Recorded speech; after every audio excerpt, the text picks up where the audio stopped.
members of Watchmen Action. Greetings from Florida. Sorry we didn't bring the weather with us. Now, when we left today, I think it was 70 degrees.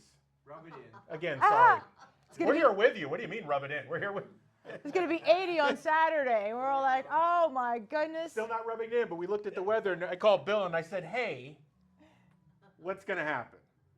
And he's like, well, look, there's two options and I'm hoping for the first one, but I have no idea.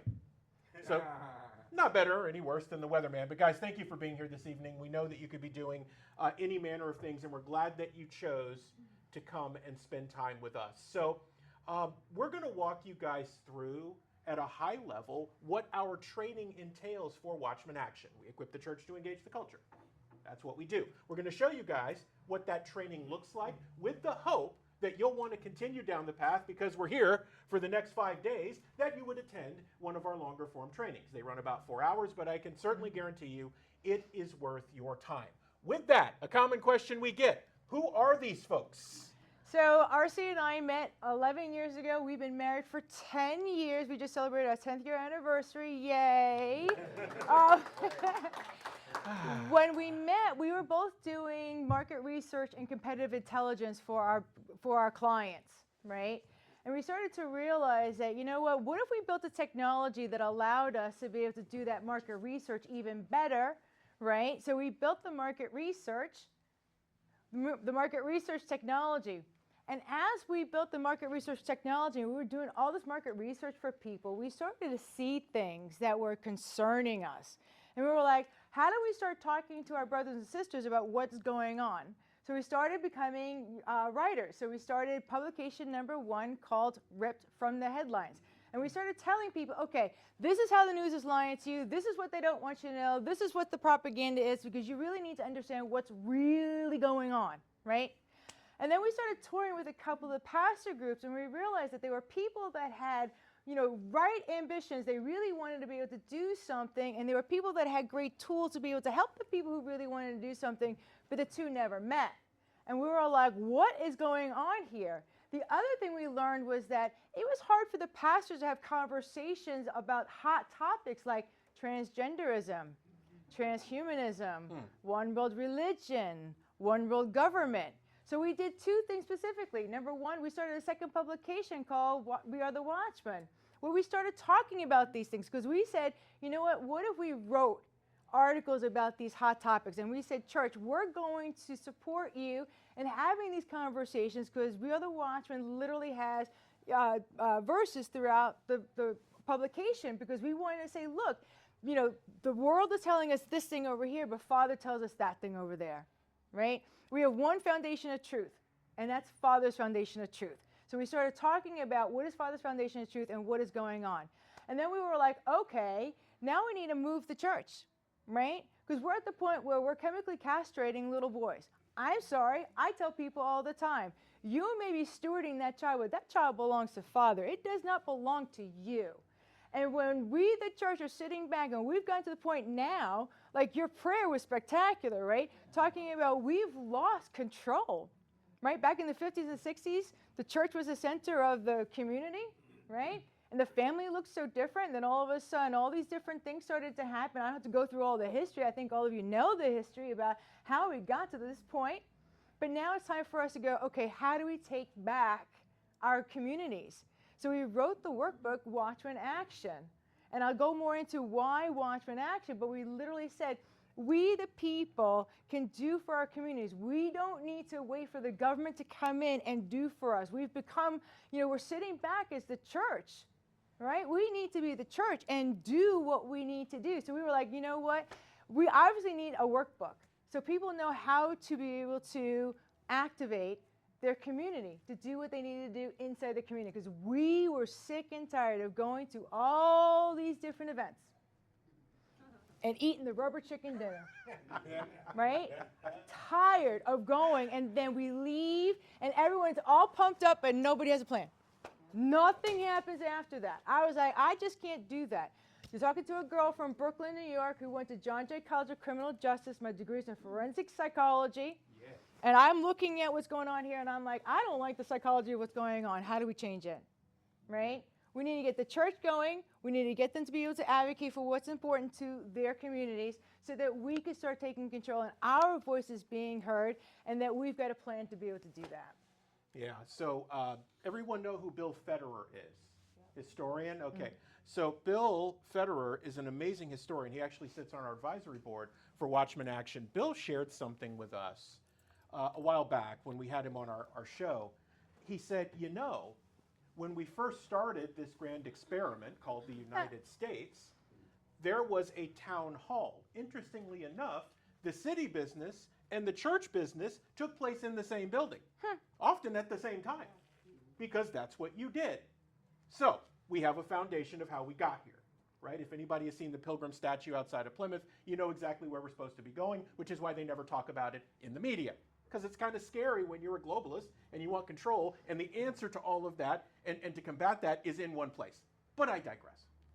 Bill continued to tell the story that as the Revolutionary War took shape, General Thomas Gage was sent to the United States, or the colonies as they were known at the time, with the express focus on breaking the will of the colonies. So the first thing that he did is he banned town halls. Now, as far as we've come, as we prepare to celebrate 250 years of independence, guess what hasn't happened again yet? The town halls are dead, right? City business and church business go in two separate places, which I would submit to you is probably part of the reason why the world looks the way that it does today. Yes. Because when you lose the proper biblical worldview and moral compass, things start to crater, right? Things start to rot. We always say that nothing stands still. It either progresses or regresses, right? And if by default you're doing nothing, you're helping it to regress, right? We need to be intentional about what it is that we're doing. Yeah. So we want to share a little bit with you about what we found, because that's going to be the genesis for what you learn this evening. So over time, as Juliana said, you know, we're market researchers, competitive intelligence, right? Then we become investigative journalists, so we're digging. And we'll admit this to you guys, since we've now admitted this publicly, and everybody seems to be okay with it once we explain. You guys will be happy to know that we did this on your behalf. We went through the National Democratic Training Center, so you didn't have to. Thank you. You're very welcome. welcome. That's the good news. Here's the bad news. If you wonder why they always have the jump on us, it is because their training, in all honesty, is spectacular. And ongoing. They can take a functioning idiot and within 1 hour have them deployed in the area where they can have the most impact.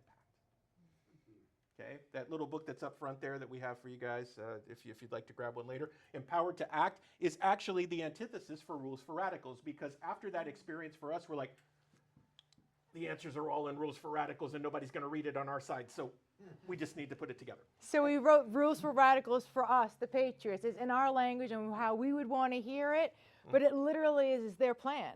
I mean, if their plan is working, why not use their plan against them? So, right? So if we want to deliver gut shots to the enemy, we got to know how they work, right? And there's a lesson in that, guys, because as conservatives, we are independent thinkers, yes. We want to get things done, yes. But at times, it's difficult for us to move in a particular way because we kind of say, well, I want to do it this way, I want to do it that way, I want to do it this way. Again, the guys on the other side of this are like, I may hate you with a passion, but when it comes to getting this thing done against the enemy, we'll come together and get it done. Right. Right? So we go through that. We do all of the market research. We do all of these things.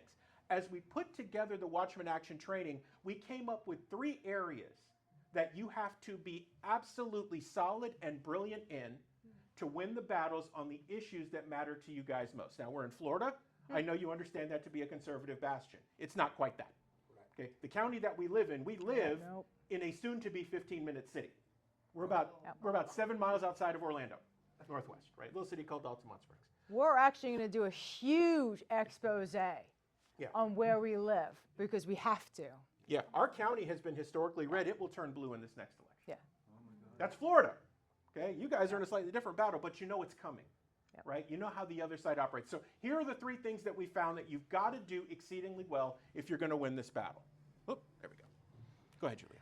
So the number one is your story is really important, right? It's so funny because we're the reluctant heroes. I never wanted to have to tell my story because my story is pretty gruesome and the things that I had to go through. But yet your story is really, really important, right? So part one of our training is developing what is your story? How do you connect to part two of that is what are you advocating for, right? What's important to you? Is it being pro-life? Is it doing a community garden? Is it making sure the school board is taken care of? Like, what is it that you want to advocate for? How do you wrap and make sure that you have the right story and the right thing that you're going to be advocating for? So that's part one of what we teach you, and it's really important. It's hard to figure out exactly what your story needs to be, right? It's hard to be able to say, I'm going to tell you a quick story in 3 minutes and condense it and why I'm doing what it is that I'm doing. It's also very hard to say, I'm going to do this thing right here. I'm advocating for this thing right here. I want to do a community garden. Well, how do you say that so that you can get other people to join your movement? You want to do something, you need people to be able to help you. So that's part one. Part two is plan the strategy. Who needs to sit around the table? You have to do a SWOT analysis. What are the strengths? What are the weaknesses? What are the opportunities? What are the threats? I mean, you're actually building a business plan. You need to understand what you need to do next. Who needs to do that with you? Now, mind you, as we go through the workshop, your computer is open. Your phone is, being dialed. You're calling people. You're drawing circles. You got a team of people. You're writing out. You're figuring out exactly what it is that you want to be doing. You're figuring out what your story is and what you're advocating for. Because when you leave, you've got an action plan, right? I love the fact that there's like 2 or 3 different organizations in the room today, right? One of you may have a better strength of something than the other one has. Or maybe that you've got one person that's part of the group and the other person is part of another group and you guys are working together. We would love to see groups working together, right?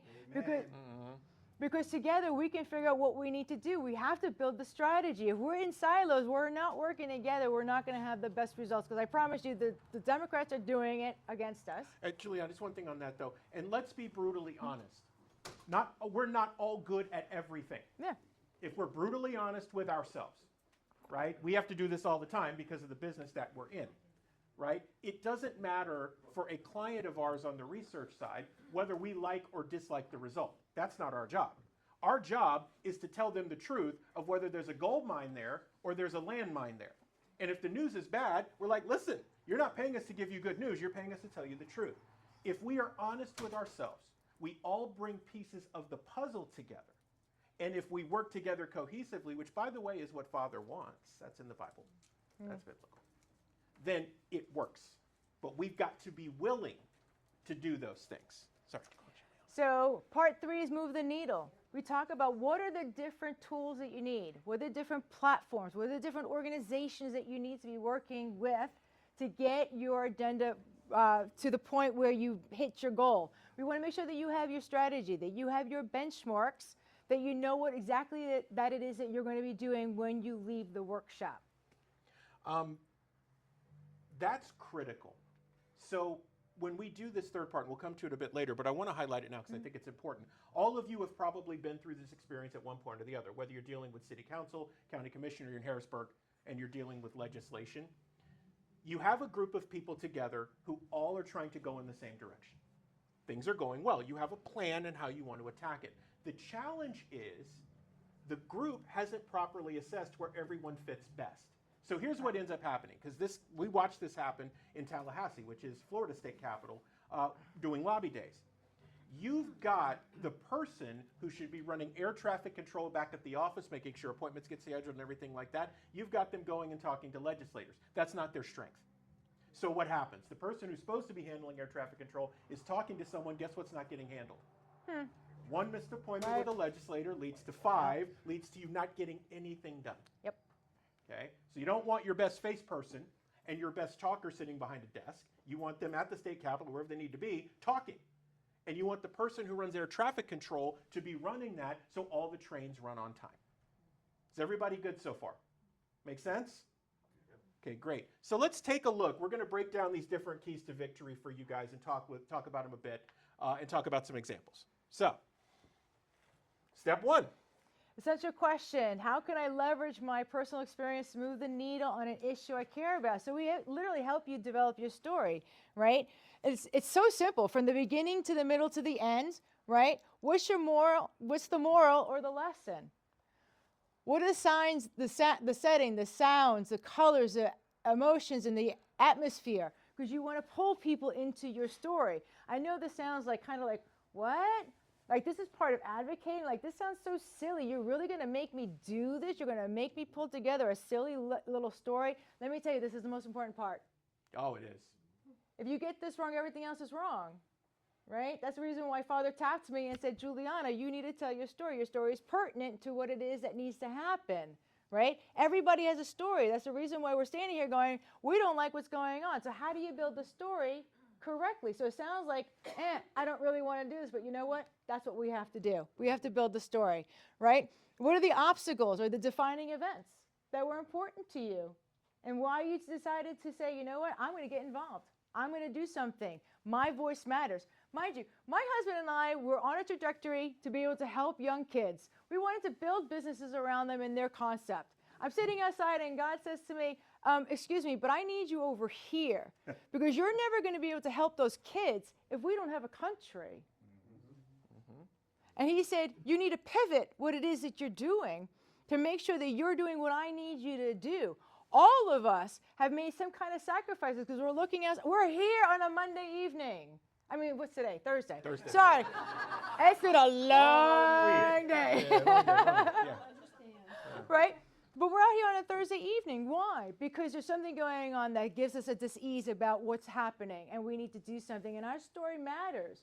People want to hear what it is that's important. So when we go through the training, we really spend a lot of time making sure that your story is legit. So, Juliana, I want to talk about a couple of those because Okay. we actually have one in the room. I'm going to get to Bill's in a minute and how we got here. Oh. Which is great. But, so you guys may be asking, it's like, okay, we understand what you do and how you do it. Has this been stress tested? Okay, so Juliana and I actually built one of the largest chapters of the Republican assemblies in the entire country in Orange County, Florida, back in 2021. We co-wrote the candidate training program for that organization, which is now the gold standard amongst those groups. The major section of that training for candidates has to do with them telling their story. And one of the first things we say to them is, nobody gives two beans about you. They give a hill of beans about them and what matters to them. If you focus on issues and you actually care, people will fall over themselves to come see you and to help you because it's not about you. And you need to convey that. If you don't, then you're just another run-of-the-mill candidate who is just in the mix, who just doesn't get it done. And we tell those same candidates, we're like, listen, in Florida, there are many counties, we'll look at them and say, you may get out of the primary, but I can promise you there are not enough Republicans in the general for you to win. You know what that means? You're going to have to go to some disaffected conservatives who are now independents and convince them to come back. How do you think you're going to get there? It's not going to be on the party platform. That's why they left. Oh, it's going to be on the issues that matter to them most. So, quickly, how we got here. So, anybody watch War Room with Steve Bannon? Okay, a couple people. All right. So, Juliana and I have been on the show a couple times. And back in the summer when they did Student Action Summit in Tampa, Juliana and I ended up on the show. Well, this guy named Bill Allen sees us on the show talking about equipping the church to engage the culture. So he reaches out. Nadine's our advancement director. He reaches out and says, hey, listen, I love these guys and what they're doing. I want them to come to it. We get this quite a bit, right? And we're like, okay, great. But then we talk to Bill. And the most amazing thing happens. Bill says, RC, I'm a walking miracle in how I got here. And I won't tell your whole story, Bill. But he's like, I'm a walking miracle. I'm here because I need to serve, and I want you guys to come. We need to work together, and we need to get things done. And I am so focused on making that happen because I know the entire future is at stake. That's very different than, hey, RC Juliana, can you come and speak to my group on Tuesday? No. We can do better things on Tuesday. We take care of our grandson a couple of days a week, and we enjoy that immensely. Right? What Bill did for us is the story was deeply personal. And it wasn't about him. He understands his role as a conduit to get things done. And when he sees something that gets that there, he jumps in with both feet and says, I'll do whatever it takes to make that happen. Because he kept asking us, what do you guys need from me? We said, here's when we come, here's when we leave, book our time. And you know what he did? He booked 5 events in 5 days. Yep. Nice job, Bill. Well done, sir. But you guys see the difference? Even me telling that story, you could tell the difference, right? So go ahead. I just want to say, as a little PS, Yes. our main goal is to get every state and all the organizations using Watchmen Action and having a true strategy, okay? I keep telling people we can't keep waving flags. That's not working. We can't just be calling people. That's not working, right? What are we going to do next? How do we take this to the next level? Every state that's hurting, we're going in and we're saying we've got a plan. Like my husband and I didn't want to do this, right? I want to be home with my grandkid, right? We had our own business and whatnot, but we don't have a choice. I have a 3-year-old grandson that we hide. Like he's not going to school. You're not touching him. Stay away from him. No daycare. No one's allowed near him. My son wears a gun. He's a gunsmith and a gun trainer. You know, like we're that kind of people. You know what I'm saying? But I don't have a choice. We don't have a choice, right? We have to do what we have to do. So. Yeah. And before we move on, guys, so action items, things for you to think about. Here's the deal. This is for you, but maybe not in the way you're thinking, because you're already in the church, right? This is to equip you to go have the conversation with the person you really don't want to have it with. Everybody in this room knows that person. Yeah. This is exactly. That's right. You want to know something? I'm so upset because we really thought the churches were going to be bringing us in. It's really the organizations. It's the people. But I have to say, as the real ecclesia, the real church, we're standing up, even though the pastors are not standing up, right? Because we're the real church. Father's calling us to do what it is that we're called to do, period, regardless of what the 4 walls are doing. Also biblical, that's Acts 2. All right, everybody good? Acts 1 into Acts 2. So think about that conversation that you know you have to have, but you really don't want to with that person or people that need to hear it. That's what we're equipping you for, because here's the deal. Everybody's in the church is in. Now, you can rally them up and get them excited. There's a whole swath of people out there that you need, that you know you need, who maybe agree with you on 30 or 40% of things at this point, but you need them. There are fights coming that there are not enough Republicans or conservatives for you to win.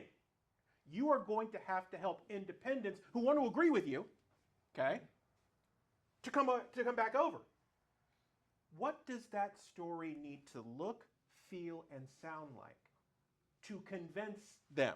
Mm-hmm. And just one other thing before we move on, because this will wrap that piece up. That's your homework for this part, okay? When we train candidates, and over time we've talked to thousands, tens of thousands of people as researchers, here's the deal.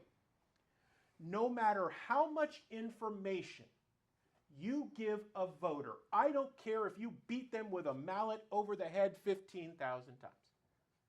When they go in that booth, that is purely an emotional decision.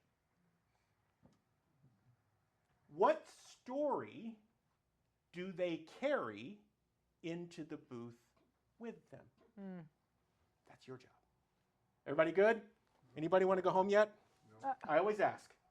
I just want to make sure. Okay, everybody got the story part down? Yes. Awesome. All right. Cutting the issue. So let's say you say, I want to do education. Well, that's too broad.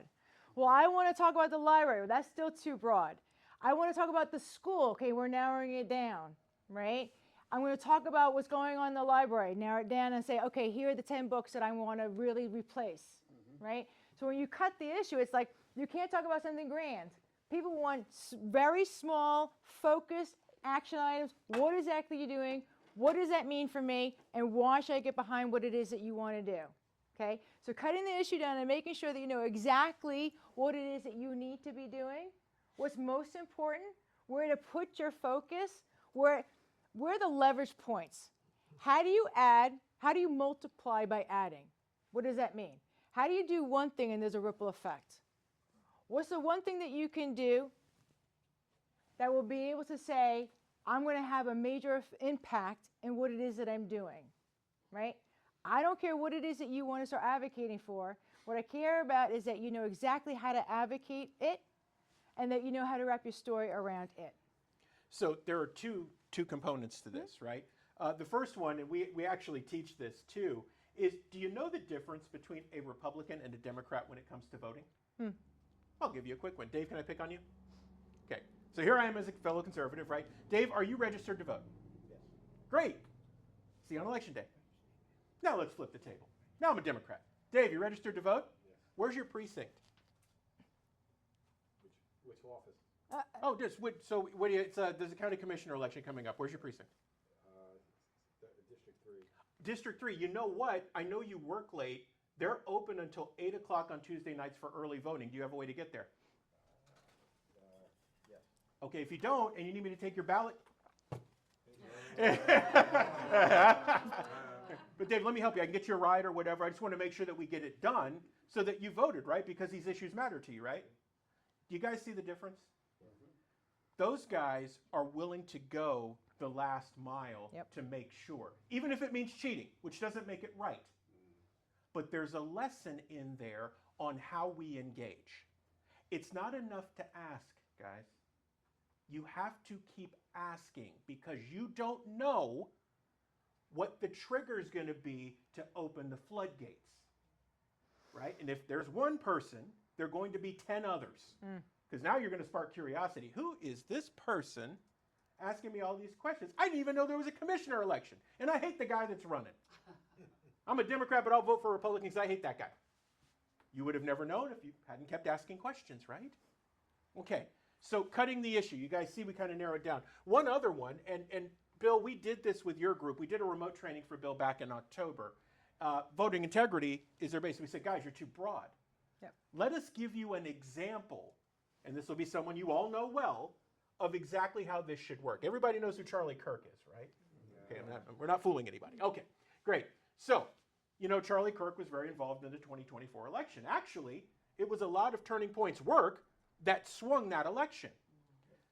In September of 2023, we were at an event in Phoenix, and Charlie was the speaker. He was a dinner speaker. And he got up on stage. Everybody knew in the audience that he was going to talk about voting in the 2024 election. What we did not see coming is how he did it. He said, friends, Turning Point has done all the research and the work. This election is going to come down to turning 20 votes per precinct in these precincts in these states. If we just do that, Donald Trump is the next president of the United States.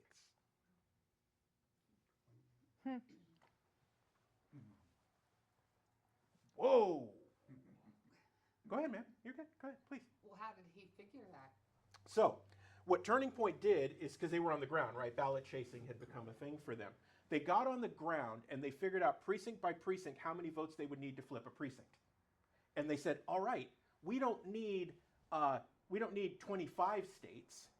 We need 5 states. And within those 5 states, we need these precincts to flip.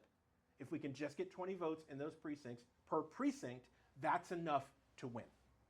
And that strategy took off even beyond, because Wisconsin was really a hotbed for that. But interestingly enough, in 2016, Trump got the same advice. If you guys remember back to October of 2016, President Trump got hyper-focused.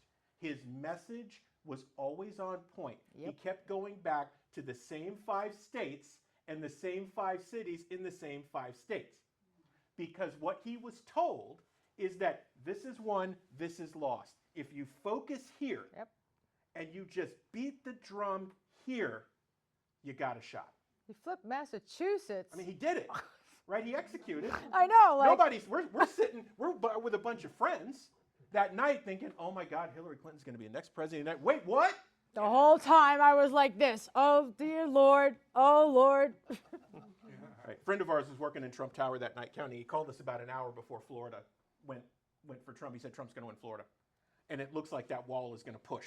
So at that point, we're telling the whole group, we're like, Donald Trump's going to be the next president of the United States, and they're like, what? It's all conservatives. Right? But you guys understand, okay? You see how different that is than the example we have up on the screen that Juliana talked about, education. That's broad. So what do you want to do in education? Because I may or may not care about that. But if you tell me exactly where you're focused Right. and what you're trying to accomplish, Right. it's easier for me to either A, opt out, but say, hey, I know 5 people who would want to help you right now, or say, you know what?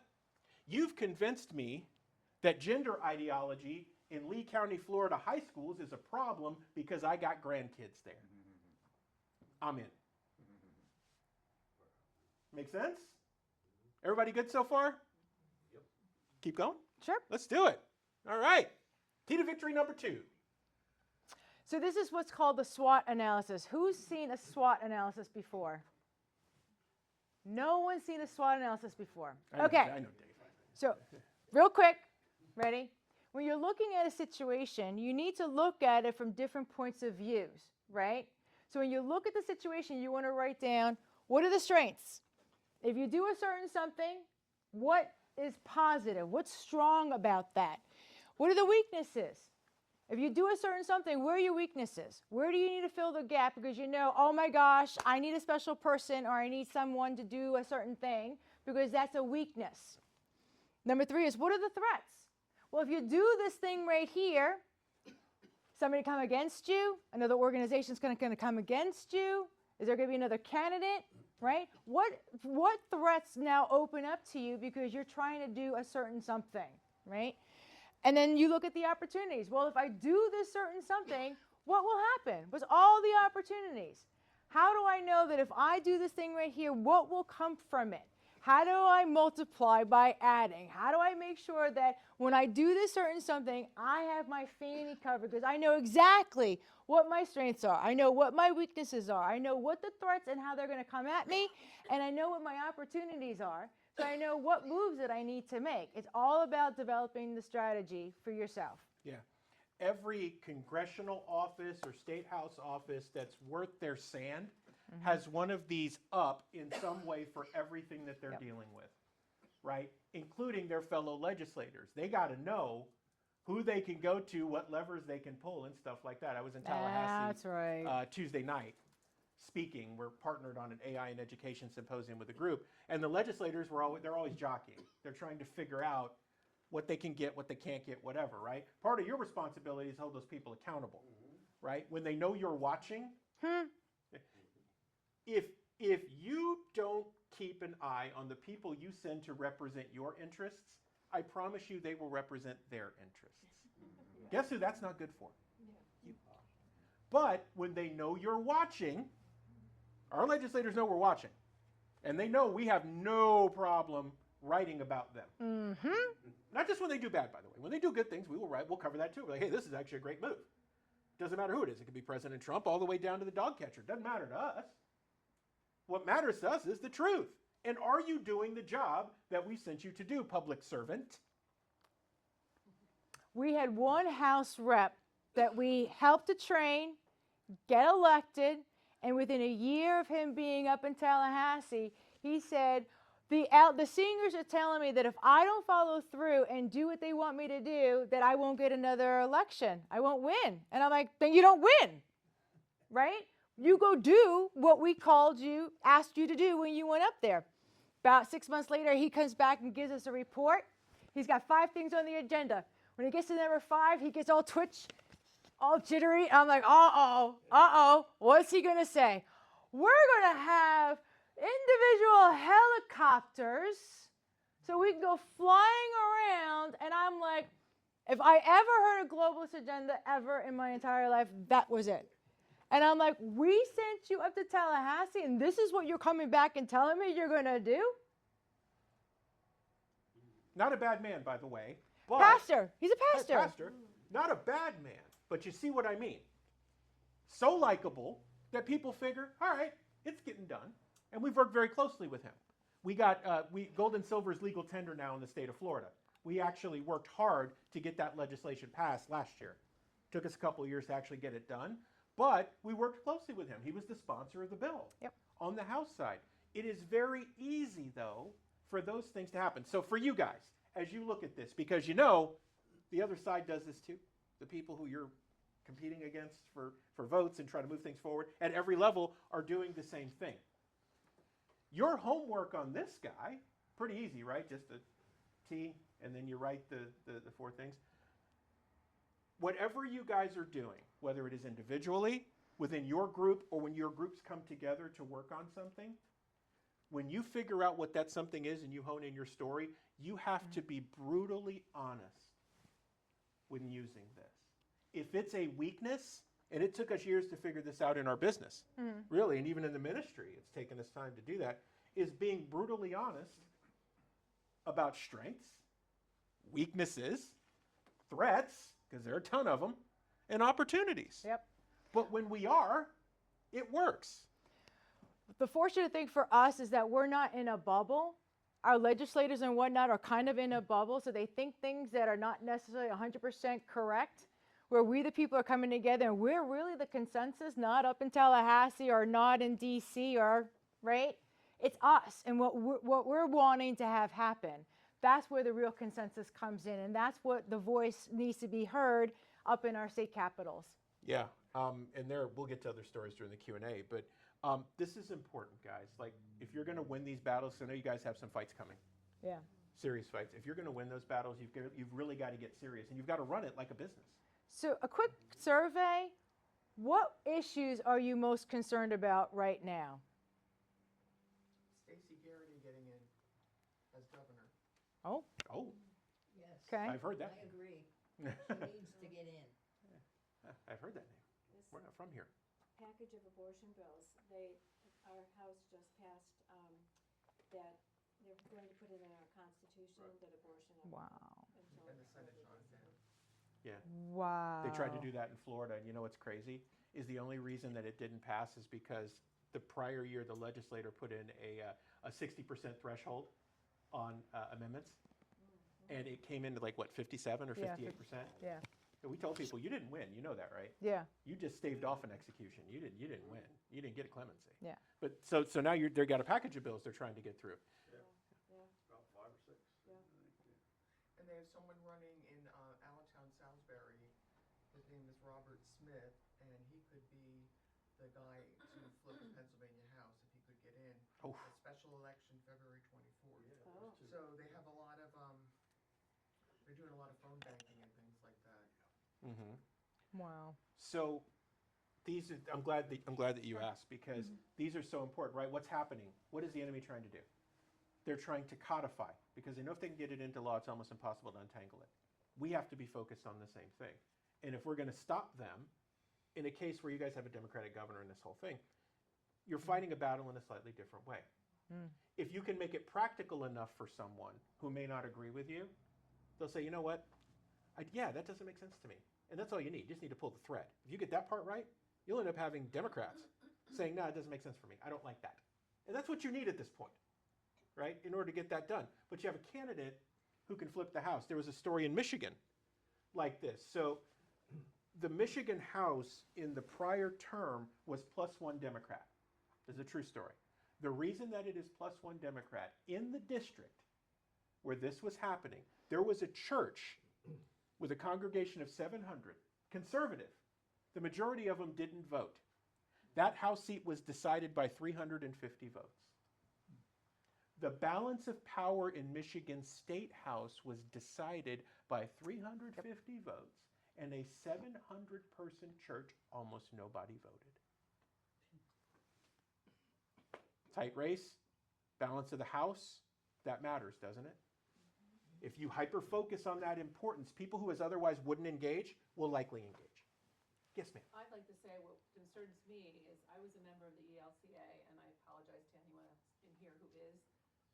Our church was very liberal, and I'm finding out how liberal. If you go to their website, it's absolutely atrocious, some of the things that they are supporting. And the Lutheran Church, now I'm an Alsace Lutheran now, and they're not part of the ELCA, but Right.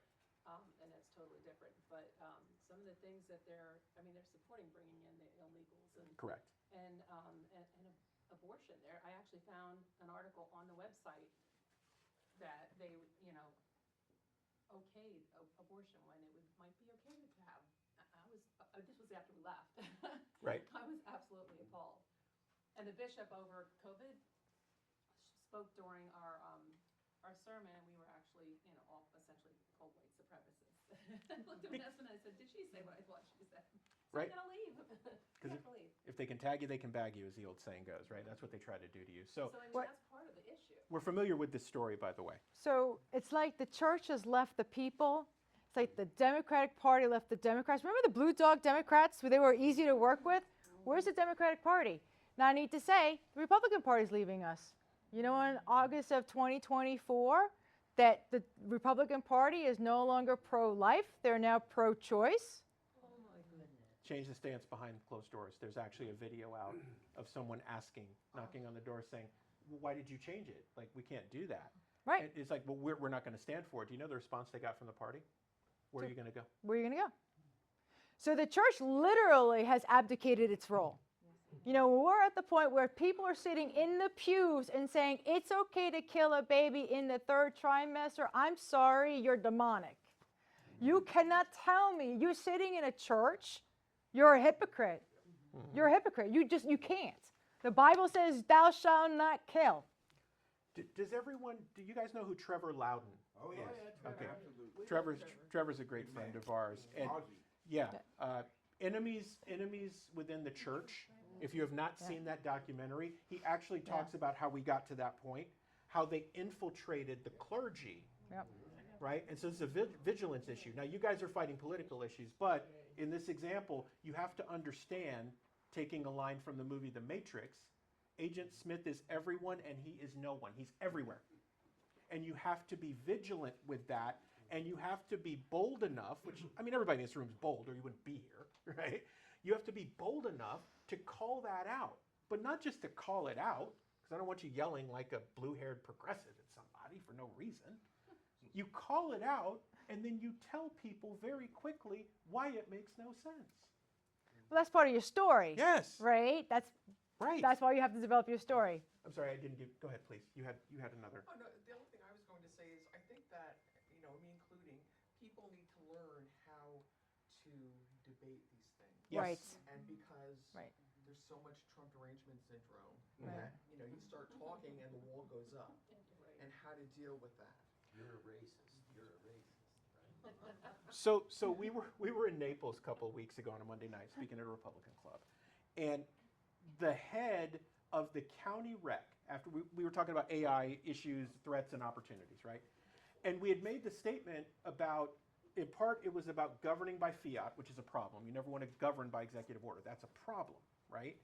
And we said, look, you have to be vigilant about this. Now, the chair of the rec's response was, well, I mean, what do you expect us little people to do? I said, sir, as having lineage to the sons of the American Revolution, my family's been here a long time. I said, sir, what percentage of the population in the colonies decided to stand up and fight? 3%. There's a group around that, right? Mm-hmm. I said, sir, with all due respect, it only takes 3% of people to stand up and do something. So what can little people do? I don't know. Maybe you should ask your forefathers what little people can do, because you're able to sit here and talk about that nonsense. What are you doing? It's like the chair of the county rec is making these statements in public. And it's just like, I look at Julianna and I'm like, Was that before or after the Mason told us that we should just sit down and relax and be that quiet? was before. That was before. That was before? And you have those moments. You guys ever had those moments where you're talking to somebody and intellectually they're just inferior, or they're doing it on purpose, and you're thinking to yourself as they're talking, because you're listening in one ear and you're just like, should I just completely shred them? Should I simulate? Should I just end this right now? Should I just knock them out now? Right? What they say in Rocky, never let a bum hang around, knock you out, right? Apollo found out the hard way. So I'm like, do I shred this guy? Or do I use this as a moment for everybody else to stop sitting on their blessed assurance? And that's what happened. So it's so spot on, right? It doesn't take many of us. What it takes is those of us who are willing to do a number of things right. and to be able to debate intelligently and to be okay with saying, listen, we could debate this, but this is nonsense on its face. It's just nonsense, right? And you can try to make it sound not like nonsense, but it's still nonsense. And most people say, that is kind of nonsense. I have a question for you. How many people left that church? Not many. We took someone else with us. I tell And people, I'm pretty sure that's about it, and I have told other people, and they stay because of the church family. They don't want to leave their church and their family. Yeah, Wow. but there's others where it's been complete break-offs. In that. Yes. Yeah. Yes, it has. They formed their whole new building, and I'm sorry, I didn't. No, that's People good. were talking, but, and we work with a lot of churches in the Lehigh Valley of all denominations. And what we've noticed, in particular in our Lutheran faith, that we've seen we see the minority cling to the new way, and the majority saying, we're going to stick to the old way, and we'll just leave. All the issues, the pastor, between the pastor, we're welcoming, everybody can come. We want you all flying the flag and all that has really upset a lot of people who have to go to church since they're little kids. correct. And taught that, there's right and there's wrong. Because as you had said, the debate is not difficult because it doesn't make sense. Exactly. You can't recreate history. You can't recreate what's right and what's wrong. It's always been this is right and this is wrong. Well- So who are we how are we going to change that? Amen. Well, they want us to not have the Bible as our foundation. Right. That's the only truth. If it's not there, it's not true. I'll get to you in 1 second. We get to you real quick. Okay, I was involved at the Synod Assembly when I was looking for Mark Brophy Oh, yeah. to side with me to go. I couldn't find him. It was like I was alone there. The vote on the associate to the bishops were gay, and that's how this all came about being. And well, No, I- it's out of Father's order, I was alone, and I wasn't prepared for it. So I hear that story. I hear that story more than I want to Right. as we travel. Go ahead. I was going to say, I find it hard to engage with people to even have the conversation because they're so uncomfortable. And I'm ready to talk, but they will just, walk away, cancel you. Like, they don't want to engage. So, what are your recommendations about? Oh, this is one of my favorites. This happens, right? Is if you know those people well enough, then you can also figure out what their hot buttons are, right? You can approach the issue head on, but if you lead with your chin, you'll often get knocked out. I'm a boxing fan, sorry. But if you play the game right and you're able to set it up to where by the time you drop the issue on them, they're already convicted that you're right in your thinking, more often than not, that works. I'm not saying it's perfect, and your mileage is going to vary based on how well you know the person, but you've really got to make an effort to figure out what that is, right? If they've got kids, even if the issue isn't directly related to their kids, it's still directly related to their kids and how they're going to grow up and what they're going to be engaged in. It's such a great way to do things. Our daughter-in-law, I was about to say. I guess she's still liberal, or kind of, but she's watched us. She watches what we do. She'll probably watch this, right? She'll be like, you talked about me. It's like, well, sure, of course. But she's come around. She was very staunch in her position, but now she's begun to see a lot of that nonsense. My son literally now has her eating meat because she was total vegan, carrying a gun. She was so anti-guns, like when you start talking facts and rationale with people, eventually they'll come around, but you can't talk about the hot topics where they just immediately explode and no, we can't talk about that. Like you were talking about the Trump derangement syndrome where everybody is just, talk about what you can talk about that's neutral. Yeah, and that's, I think just as for everyone, this is it's a great question. Really think that through before you have the conversation. No matter how passionate you are, you just want to beat them over the head because they're being a lunk. You've got to put yourself in their shoes long enough to figure out what those hot buttons are to get them to engage or to lean in. And once you do, you'll start to see progress. Sir. Well, talking about the Overton window. Yes. You know what I mean? And basically what we're talking about is bringing people to a sense of conviction. Mhm. Yes. You know what I mean? Correct. And once they're convicted, then from that conviction, we can bring out the candidates and that from that conviction. And then when they're left alone in their place of government, Mhm. they're going to vote based upon conviction more so than anything else. You are correct. Yep. So the reality here is, like we're saying, is getting into the church, getting the pastors to the point where they can talk to their members and be able to Yep. make those members sense that conviction. Right. And for my wife and I, what that happened is we went through biblical citizenship in modern America. Yep. Through Patriot Academy, became Uh-huh. a constitutional coach. And what that does, it ties the Bible into our history. That's Yes. And right. when you have a historical foundation to what you're doing, then you can approach those issues. You're so right. Rick and Kara do such a great job with biblical citizenship, and the Bartons are friends of ours. We actually had David and Tim on when we were at AmFest. We had them on the show, on the stage. But you're so right about that, and it's a process, guys. As I sound like a football coach, it's a process. Mhm. But it's like you've got to break the rock. You got to pound the rock every single time, right? You've got to keep coming, and once you break through, things start to change. We've told groups like this that if you want a candidate to do what you want them to do, put them in a position to understand the consequences of not doing what you want them to do. They will become convicted and say, look, if I want to do this job, I actually have to do it. Right? Perks aside, all that other stuff aside, shine aside, because everybody has their reasons for getting into politics. How many times do you have to tell them this is what I want you to do? How long you got? Here's the problem with what happens. They're up at the Capitol, right? And it's like, well, I'm not signing your bill because you went back what I wanted to do.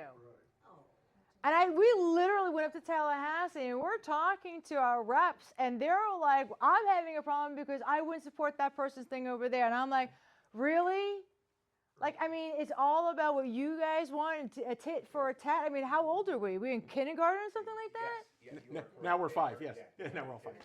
Because that was the whole nature of the government shutdown. Yep. If you're not going to let us slip this stuff in, then we're just not going to sign. And we don't really care about our constituency.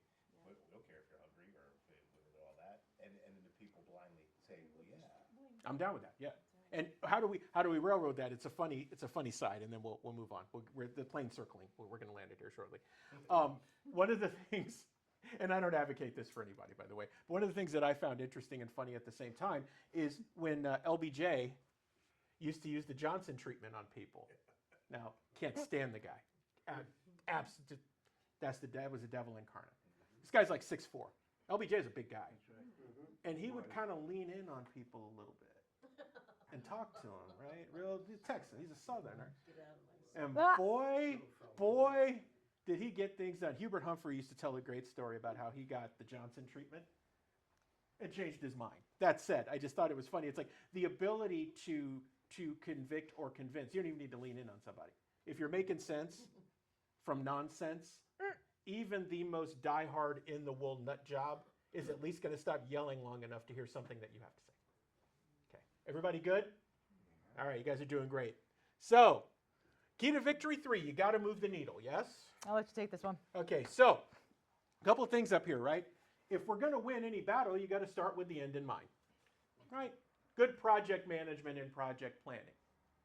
You don't know where you're going if you don't have a map or an idea or directions, right?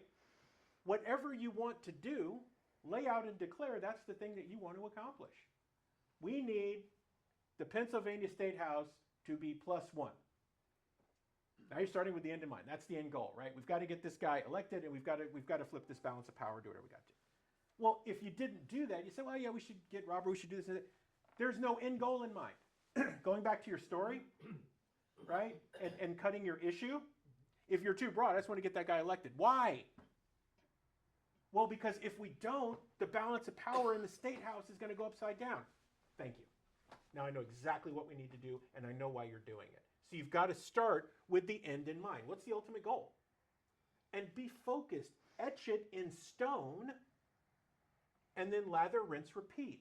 The things that come out of your mouth Watchmen Action equips the church to engage the culture. We help people like you to build advocacy plans around core issues that matter to you the most, so you have the courage to go win the battle. How many times have we said that? A lot, Right? You keep beating that drum, but it makes sense. right? You guys need to be equipped to do the same. You can't do that without Right. the end goal in mind. Then you got to set the benchmarks. Election day is February 24th, yes? Oh boy, that's coming up quick. Yeah, just over 30 days, right? So, a special election, right? So you've got to work with key benchmarks. What needs to happen between now and then to get this thing done, right? What pillars do we need to hit by which day in order to stay on track? Because if you don't, how are you going to know whether or not you're making an impact? I need to call 500 people by next Wednesday. Jot it down. Now you know what you got to do. Either it happens or it doesn't, right? Once you get there, then you can get the tasks for everybody. We know what our end goal is. We know the benchmarks we need to hit.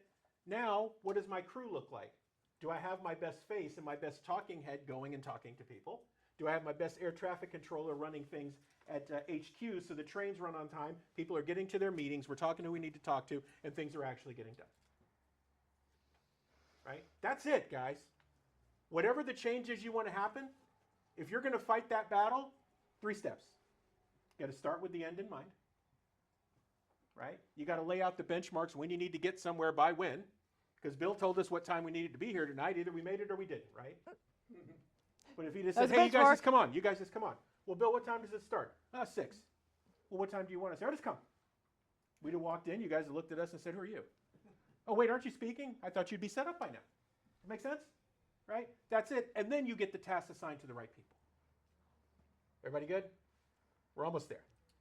So a timeline, we just put a basic up on there, right? So let's say that your key vote day was the end of November. Your start date is October 10th. What are the benchmarks and when you need to have them done, right? And that formula is actually in the training. So speaking of the training, right? Here's the deal. So there are a lot of trainings out there. We talked about biblical citizenship. They're all great, right? We said, well, wait a minute. What can we actually do here? We said, look, in 4 hours or less, we can have any individual or group ready to go advocate for the issue that matters to them most. Now, in an hour and change today, we've got you guys to a point where you can begin to design what you want to do. Although some of you are going to be overachievers and you're going to go out and start bashing people in the head. Figuratively speaking. But you're going to start making things happen, right? Because you're empowered to act.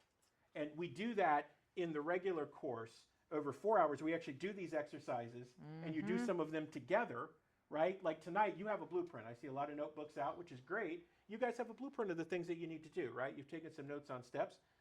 When you do the full training, you actually have the workbook that has all those things in there, and at the end, you've got a blueprint of exactly what you need to do to advocate for the issue, okay?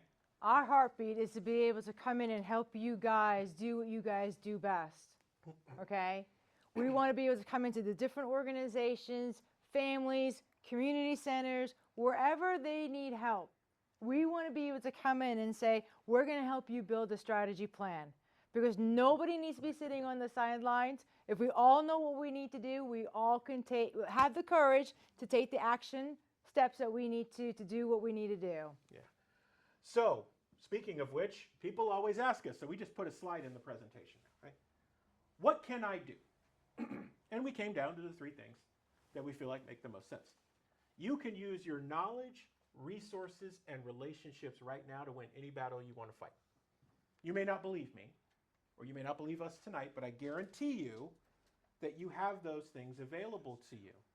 If you actually take a hard look and you do some of the things that we shared with you tonight, you will quickly find, oh wait, I know this person, and I know this person, and I know this person, this person, this person, this person. Man, I can get that done right now. I know where to get the money for that, or I know where to get the venue for that. I can make that happen.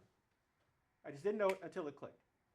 Use your knowledge, resources, and relationships right now, where you're at, and you'll be amazed at who comes in line with you and how things magically show up, which isn't magic. That's also biblical. Because 2 or more are gathered here tonight. Amen. Amen. Go ahead, Bill. I'm going to ask you one question. Sure. You keep pointing to the booklets, okay? Can people purchase them from you? I'm going to get there. Okay. I got to get the setup. I got to get the setup. The answer is yes. Yeah, I got to get the setup. The other thing before we move on, I want to pass a bucket to defer their cost, okay? Oh, please. For donations, Yes. okay? Thank you, Bill. All right, because they spent their money to fly up here. Our group paid for the hotel. They rented a car, and I'd like to be able to defer some of their costs, okay? Amen. I Thank do you have for a that, couple Bill. Thank you. donations. Thank you for that, Bill. Thank you. I appreciate that because we find that we're bad in those instances for asking for things, and we often will come when a group needs us. And we've been fortunate over time that there have been some folks who support Watchmen Action who want to make sure events like this happen. So they do their part, but it's always helpful. And we appreciate that, guys. Thank you, Bill, for doing that. Be a conduit, guys. That's the other thing. So at the end, and there's a QR code up here, you can get to our publications, our website, and everything. Send people there. You don't need to be an expert on these things.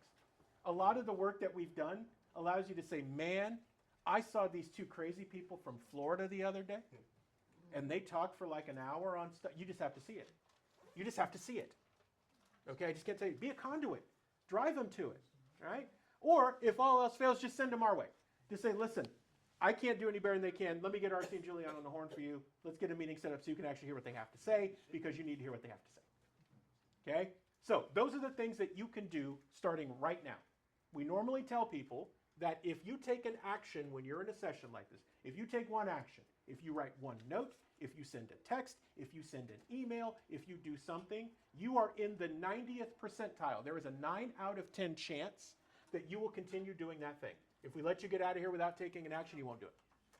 I just want to say that we could come and do the training, but we're looking for people, teachers, who can learn how to do the training. Okay? We're market researchers. I'm not necessarily a teacher or a trainer. I'm doing it because I have to.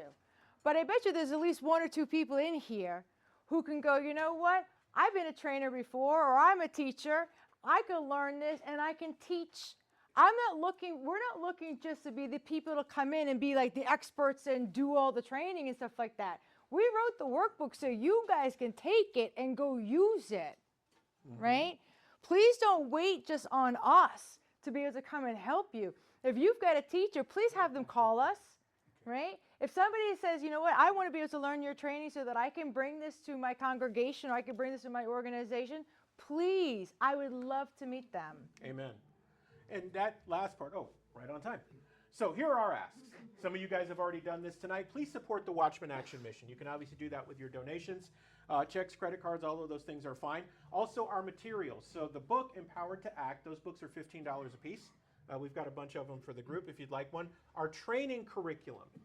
Those training manuals are $25 a piece. They're 60 pages action-packed. Now, if you buy one, our hope is that at some point between now and when the storm comes, that you would come to one of the trainings that we're going to do so that you can actually put it to use. If not, we'll be doing them online across the year, and you guys can join those. But those are 25. The regular books are 15.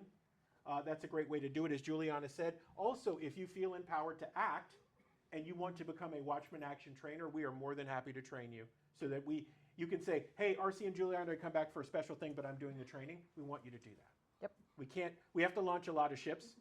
The ministry's goal is to touch 1 billion people before we exit, before we get called home. So let's go back to the expose that RC and I are going to do, right? We're going to highlight what's happening here in Pennsylvania, because we're going to say, hey, Florida, hey, Tennessee, whatever other state, look what Pennsylvania's doing, right? They're taking Watchmen Action, they're taking a workbook, and they're actually developing the advocacy plan so that they can do what it is that what they need to do. There's no state around that now can say, we're just going to fail. No, we've got a workbook. We can come in and help you.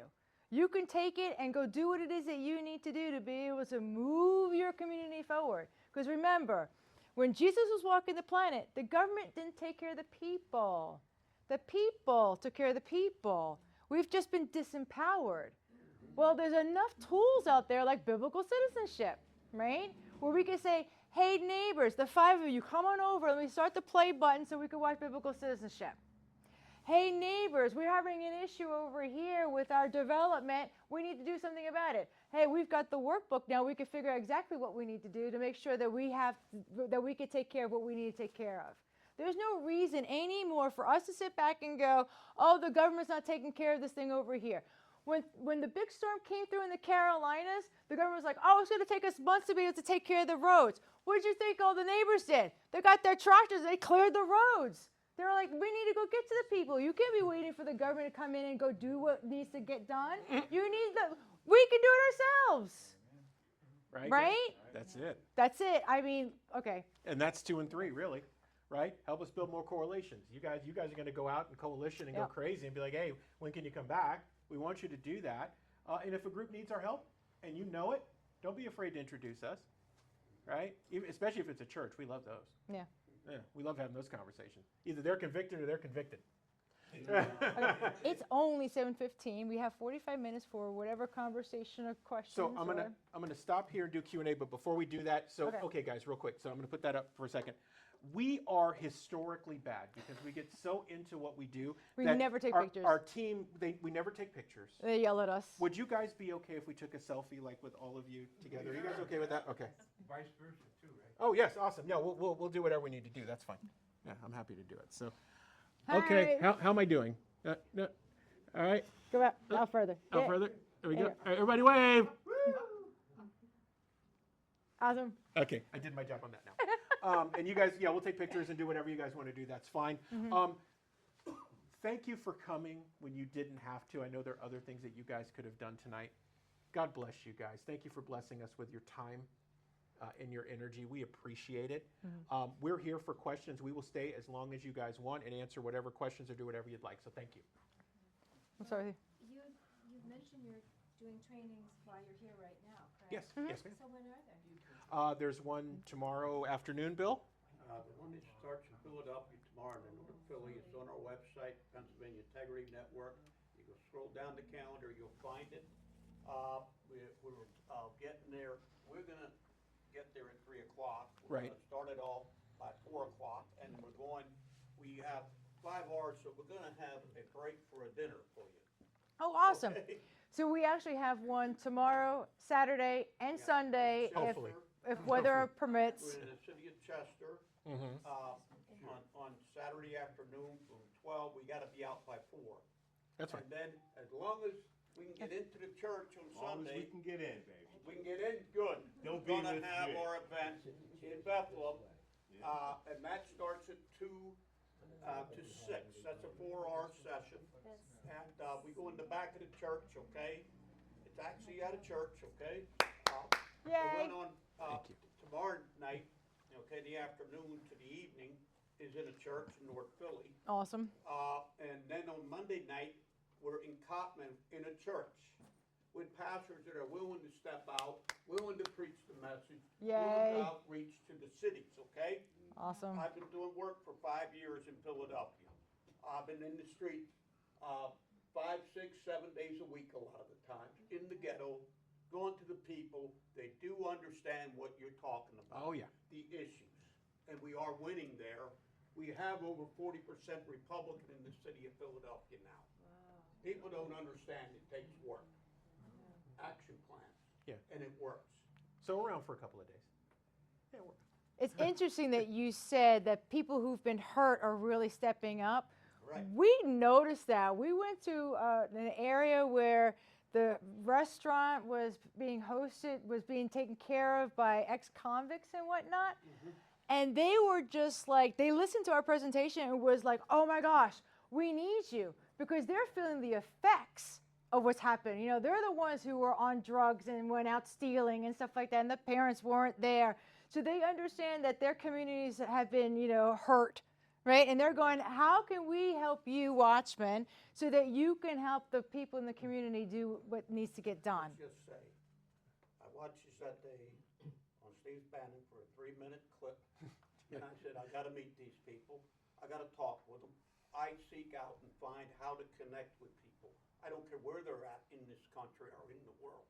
you had no idea what you were getting into, No, did you? I did, don't worry.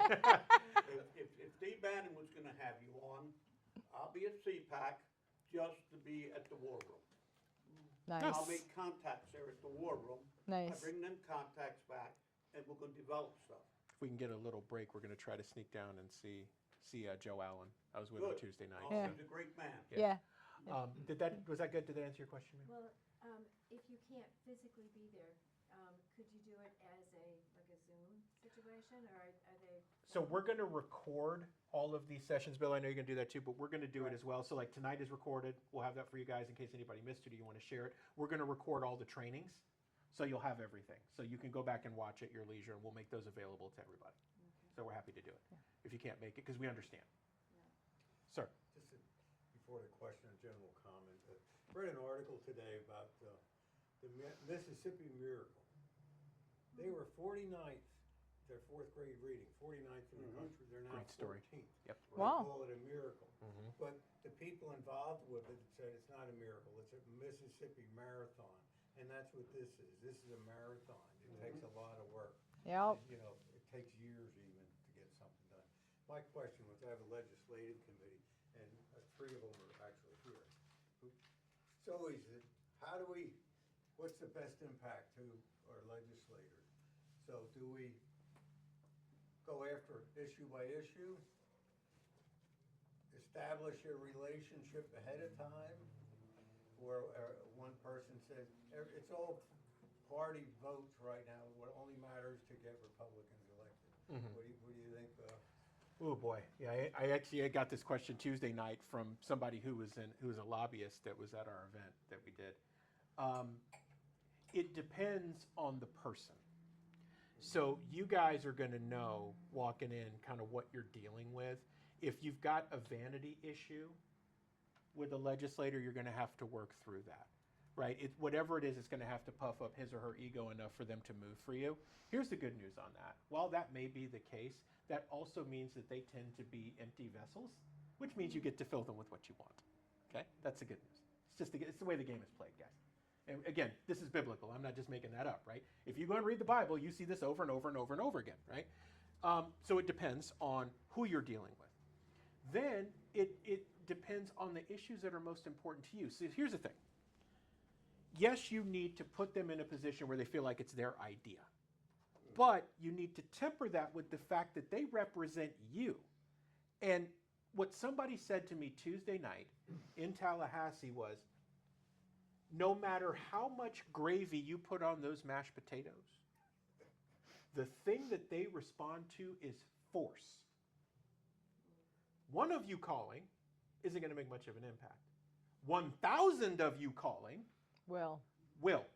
You will freak them out, and they will call you and say, what do you want? Because they understand force. And when they understand that you operate that way respectfully, but they understand that you carry the big stick like that, they'll respect it. And once you get them there, you'll see something start to flip. We saw this in Florida. It used to be you had to chase these guys down to get them to listen to you. Now they start calling. What do you want to get through? What's important to you? Because they know force. The Republican assemblies in Florida got so big, and we moved in such a way that Governor DeSantis in 2021 called us. We had our Community and Business Resource Center in the hood of Orlando, right?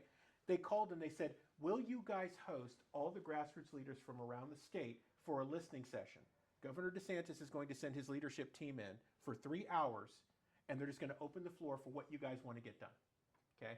So he said, sure, of course we'll host it, right? So they come in, and they say, look, you guys helped the governor to get to where he is, okay? We acknowledge that, and DeSantis has been very good about acknowledging the grassroots. To his defense, I mean, there's some things that he doesn't do that he likes, that he does that we don't like, but to his defense, he has been very open and receptive to this. They said, what do you guys want done? So we gave him a 13-point plan. And one of those things was turning our voter integrity person in the state, turning that into a law enforcement position so that they had arresting power, right? So they could do things. He did 12 out of the 13. He got them done. Because the balance of power had shifted.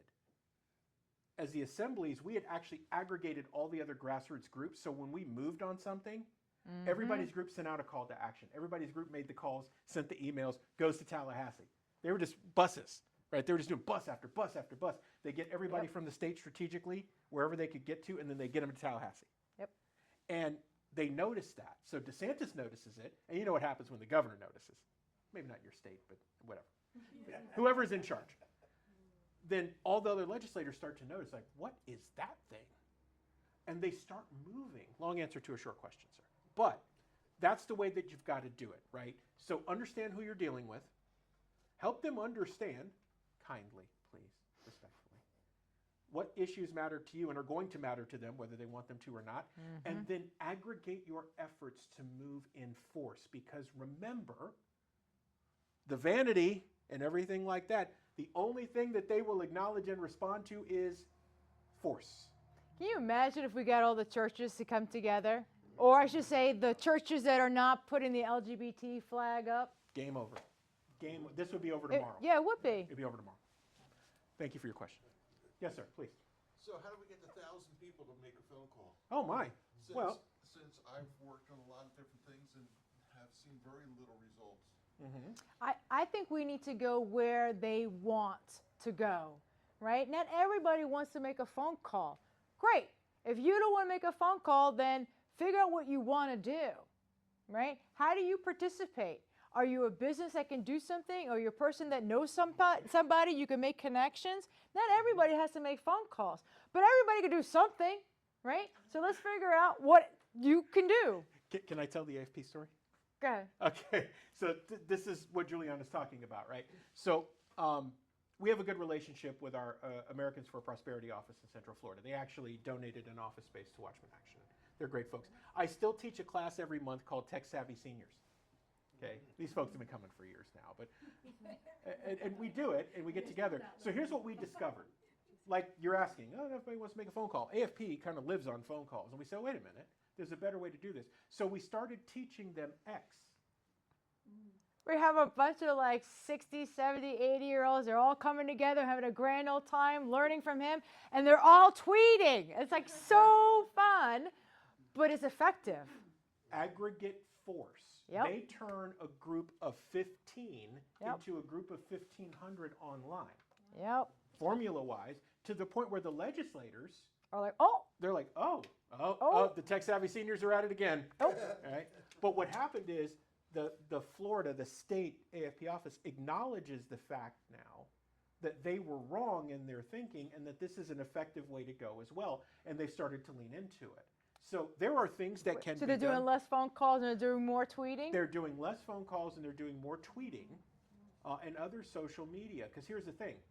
Much like they have a formula. If they get X many calls, it represents this many votes. And that's how they take you seriously.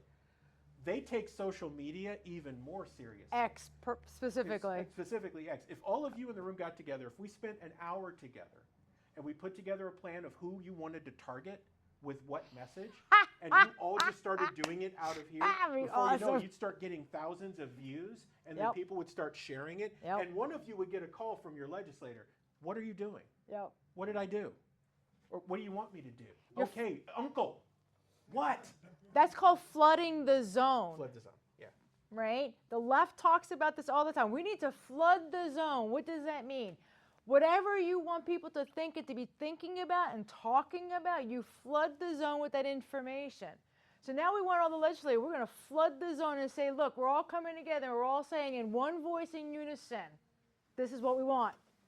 And they have to listen, right? Because when you're flooding the zone and you're all coming together, right? If it's one of you, they don't care. But if it's one bee, they don't care if it's one bee. You have a whole swarm of bees, all of a sudden it's like, oh, we got to take them seriously. No different here. I'm going to lock you in a broom closet with a closet full of brooms. Every time you turn around, you can't get by. Go ahead. So when you have a lot of different organizations throughout the whole area, and they're all sort of focusing on their own type of outreach, so it's dispersed. That's right. And what we need to, how do you bring all those organizations so you can concentrate the effort to get it focused and driven? Great question. That's one of the reasons why we wrote the workbook, right? Each organization, there's different people in the organizations. Each organization may have different strengths and weaknesses and whatnot.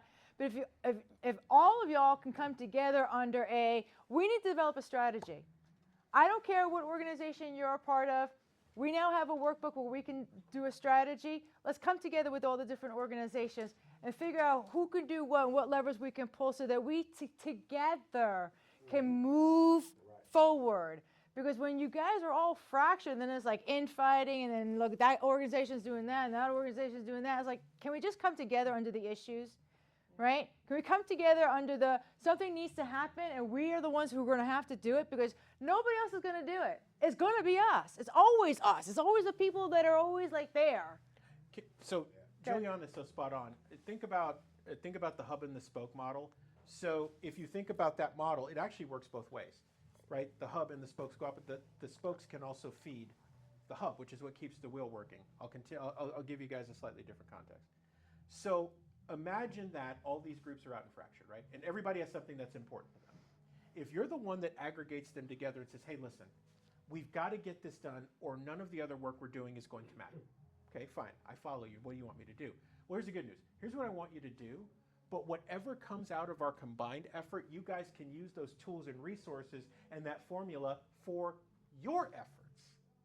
So now there's a vested interest. It's like, man, I want that formula to fight my battle. Sure, I'm willing to lock arms with you. Let's get this done so that what we come up with, we can all use when we're dispersed. That helps to bridge the gap, and we've seen some of that with the grassroots in Florida, where when we did that and we said, look, guys, come in, here's the formula, let's knock this thing out, and then you guys take that back and run with it, and we'll even come in and help you if that's what you need. We've actually seen that work. Yeah, because, I mean, when we look at the voting coming up in very recent, and then we look at trying to drive the morals of people, those are two different things. There's the urgent, and then there's the long run. Correct. And that's, the last part, I'm glad that you said what you said, because while you're fighting the battles that are in front of you, there are generational battles that are happening around and are coming behind you. And you guys, what you guys do over the next 5 to 10 years is going to decide the next 50 to 100 years. Okay, we said the same thing to people in 2024. We said the decisions you make now and the things you do or don't do are going to impact the next 3 or 4 generations behind you. Choose wisely. Which one first? Going back here? Okay. Jackie? Okay. Could you speak more on the church? Because I feel like that's such a big group of people Oh, boy. that can be impacted, but yet it's, they don't want confrontation because then there would be division, and it's just like we need to be talking and having the conversation. So if you could speak more on that, that'd be great. I'll start with okay. That was my question too. You mentioned landslide Linden. Yeah. The Linden Amendment, what is the status of that? Johnson Amendment. Johnson Amendment, yeah. Let's do the first one and then I'll come to that one. Well, okay, so first of all, there's no real division of church and state. The only reason why there was a division of church and state was to protect the church, not the state, right? Well, they don't want to be offended. If they talk about it, they don't want to. Correct. Yeah, I don't know about y'all, but the Jesus I know was flipping tables, okay? We're supposed to do righteous judgment. And right now, because we were told to sit down and shut up, the rapture's going to happen, Jesus coming, and y'all don't have to do anything. That's why we're where we are right now. I mean, let's just be honest about what's going on with the church, right? And then the real church started seeing what the four walls was doing and the pastors that were acquiescing and allowing these things to happen. And now we, the real church, the ecclesia, is coming together and going, not on my watch. This ain't happening.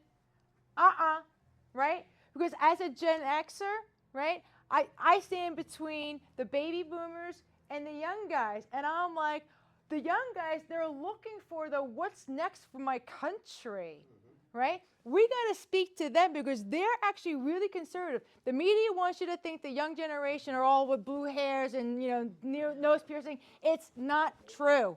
It's not true. They are like our grandparents. They are very conservative. The girls are going, I just want to be a stay-at-home mom. The guys are going, I just want to be able to send kids to college and be able to, pay my mortgage and whatnot. And we, the Gen Xers, are sitting here going, how do we fix this, right? Because now we're having grandkids. And I'm looking around going, I know you, and I know you, and I know you. And you're a watchman, and you're a watchman, and you're a watchman. Well, guess what? The minute I tell you there's an issue as a watchman, you're now responsible to go tell your brothers and sisters. That's the real church. That's the ecclesia. When I, as a watchman, say to you, they're chemically castrating little boys, what are you going to do about it? Because you no longer have the right to sit down and do nothing. Because you are at fault if you are doing nothing about what's going on.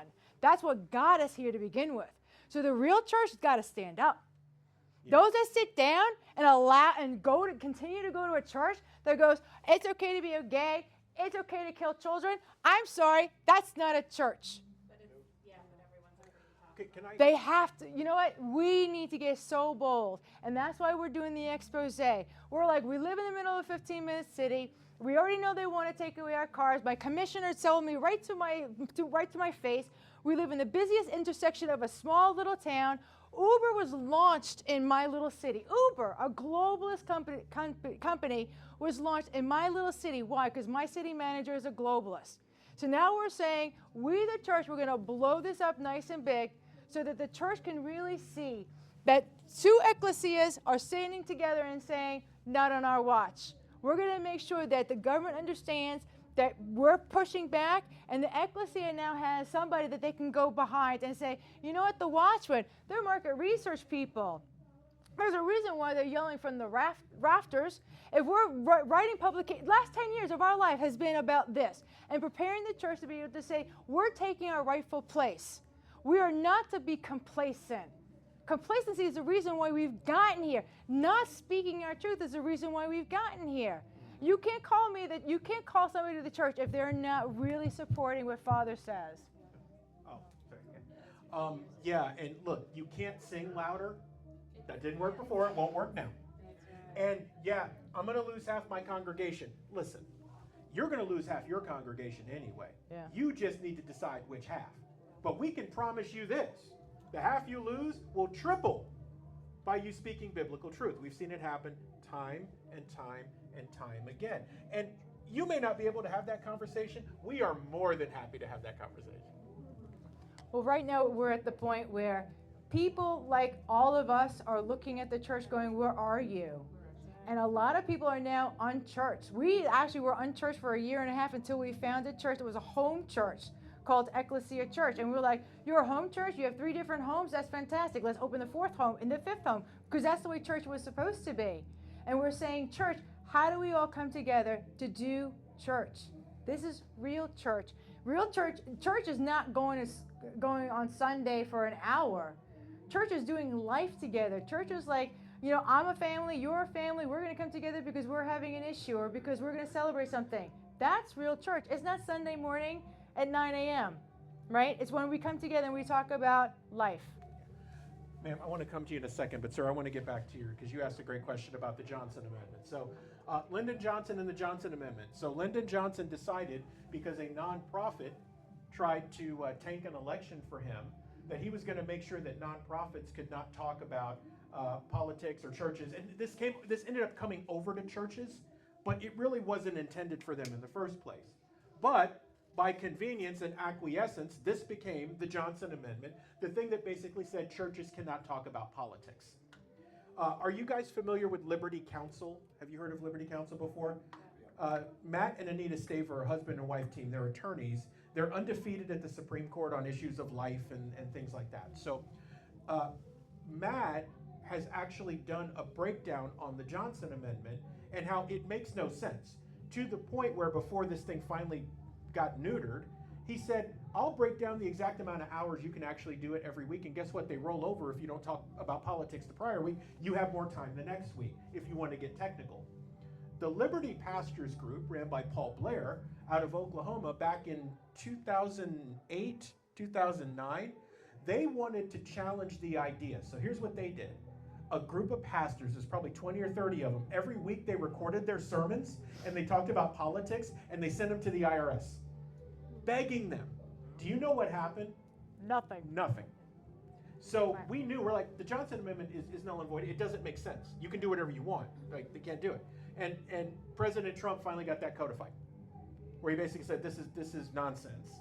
It needs to go away. But the reason I wanted to go through that is, guys, that's what happens when we're not paying attention. Yep. It just becomes accepted standard. Next thing you know, somebody tells you something that is complete nonsense, is illegal, and you can't do it, and oh my God, and we're going to lose our 501c3. No, you'll get you on a technicality before they get you on the Johnson Amendment. So I hope that helped. Ma'am. But what I was going to say, I think a lot of pastors use the Johnson Amendment As an excuse. But I also think, someone I heard the other day say, why are churches 501c3? I mean, should churches really be 501c3? They don't need to be. They don't need to be. They need to be. But I'm just saying, not legally, but did Jesus ever talk about 501c3? No. I don't think so. No, they have tried to maximize convenience. Now, our ministry is a 501c3, and we understand legally there are certain reasons that we do that, because there are certain levels of donor that won't engage with you unless you have that designation, because they have their own issues. Okay. That said, churches really don't need to. They're already, once you declare you're a church, there's some basic requirements. You don't need to do anything else. You're already set. Yep. But it has become a convenient business. And to your point about the Johnson Amendment, they've now been able to hide behind that as the reason that they don't have the fortitude to do anything. So.